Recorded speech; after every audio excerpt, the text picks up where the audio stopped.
Perkenalkan, nama saya Anissa Dwi Sulistiorini dari Fakultas Arsitektur Universitas Lampung, ingin memaparkan hasil dari resume dari jurnal yang telah saya baca, yaitu tentang teori Virtuvius.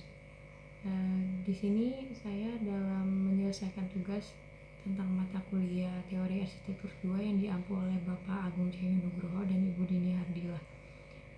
Sebelumnya, siapa sih Virtuvius itu? Virtuvius ialah seorang perintis arsitektur klasik yang sangat melegenda dan tidak asing bagi telinga kita sebagai mahasiswa arsitektur.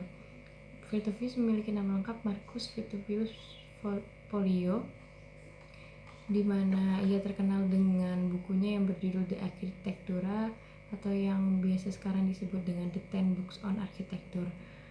Virtuvius sendiri memiliki 3 teori. Yang pertama firmitas, utilitas, dan venusitas. Firmitas membahas tentang kekokohan, utilitas tentang fungsi dari suatu bangunan itu sendiri, terus venusitas merupakan estetika dari bangunan tersebut. Virtuvius itu sangat berkembang di daerah barat, sedangkan kalau untuk daerah timur sendiri itu ada Mangunwijaya. Mangunwijaya ialah bernama lengkap Yusuf Bilyatra Mangunwijaya, dengan bukunya yang terkenal ialah Wastu Citra.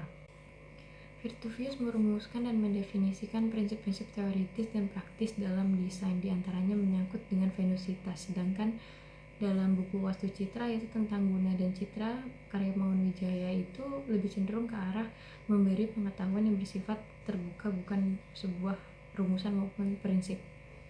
Dan menurut Edward Robbins, berteori dalam arsitektur dibagi menjadi 3, yaitu teori in architecture, theory of architecture, dan theory about architecture. Teori in architecture ialah mengamati aspek struktural, representasional, prinsip-prinsip estetika yang melandasi gubahan arsitektur. Sedangkan teori of architecture ialah membahas tentang mengembangkan prinsip-prinsip dan pengetahuan baik teknik dan sumber-sumber dalam proses desain dan produksi bangunan. Dan teori about architecture ialah menjelaskan makna pengaruh arsitektur, menempatkan arsitektur dalam konteks sosial budaya, memberikan bagaimana arsitek berperan sebagai produsen budaya, dan memahami bagaimana arsitektur dapat diterima oleh masyarakat. Dalam bukunya Mangunwijaya tentunya mengadopsi teori of architecture, sedangkan Virtuvius itu mengadopsi teori in architecture. Dalam buku Mangunwijaya ini mengkaji lebih dalam tentang masalah-masalah praktis arsitektur dari segi fungsi, yakni berhubungan dengan mental, kejiwaan, dan kebudayaan manusia.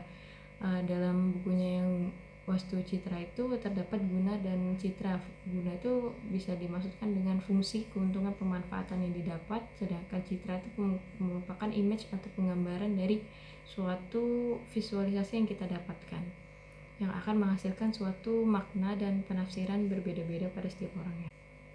Penerapan teori Virtuvius itu sendiri tentunya juga berkembang dalam arsitektur Nusantara. Tentunya dapat diterapkan dalam berarsitektur Nusantara itu yang pertama pada bangunan rumah adat Wairabo yang ada di Desa Flores, Nusa Tenggara Timur. Ada di sebuah desa di Flores di Nusa Tenggara Timur dengan nama rumah adat tersebut Mbaru Niang. Dan sedangkan di Toraja juga terdapat bangunan Tongkonan, di mana dari kedua bangunan tersebut itu memiliki tiga penerapan teori dari Virtuvius. Yang pertama yaitu ada firmitas. Dari Mbaru Niang sendiri itu memiliki teknik. Dari firmitas kita membahas tentang kekuatannya. Dalam Mbaru Niang itu memiliki teknik ikat material alami yang seperti kayu, bambu yang diikatkan dengan rotan. Terus dari Tongkonan itu terlihat dari ekspos tiang dan balok dari konstruksi menggunakan teknik kuru lubang yang memang terlihat lebih rapi, tapi tidak dapat dihindarkan dari pergeseran maupun pemiringan dari bangunan itu, dikarenakan lubang yang terbuat daripada batang tidak sesuai dan tidak tepat dengan batang yang dimasukkan, sehingga ada kemungkinan untuk memaksimalkan goyangan pada bangunan apabila terjadi gempa. Terus ada utilitas, di mana utilitas itu lebih ke fungsi dari guna bangunan tersebut. Itu yang dari Mbaru Niang itu terdapat ruangan dapur di tengah rumah tersebut itu berfungsi sebagai dapur, dan asap dari pembakaran proses memasak itu akan membuat keawetan dari struktur yang di atas. Struktur rumah baru Niang itu akan menjadi lebih awet dari kayu-kayunya itu sendiri. Terus terdapat lubang pencahayaan ventilasinya juga dapat memberikan cahaya yang cukup untuk bagian dalam ruangan. Terus untuk bangunan tongkonan itu yang ada satu bagian rumah di depan rumah tongkonan yang disebut dengan alang, dan itu digunakan sebagai lumbung untuk menyimpan bahan makanan dan ataupun padi.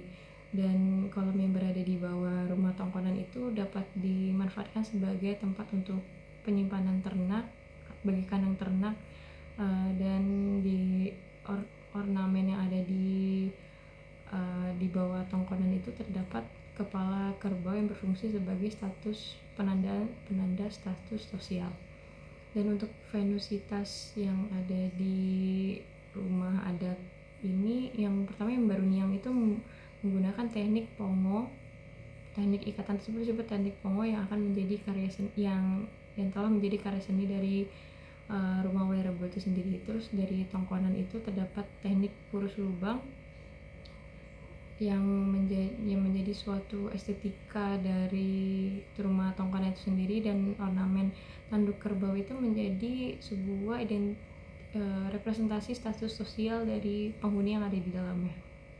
Sekian pemaparan singkat dari saya, kurang dan lebihnya saya mohon maaf. Wassalamualaikum warahmatullahi wabarakatuh.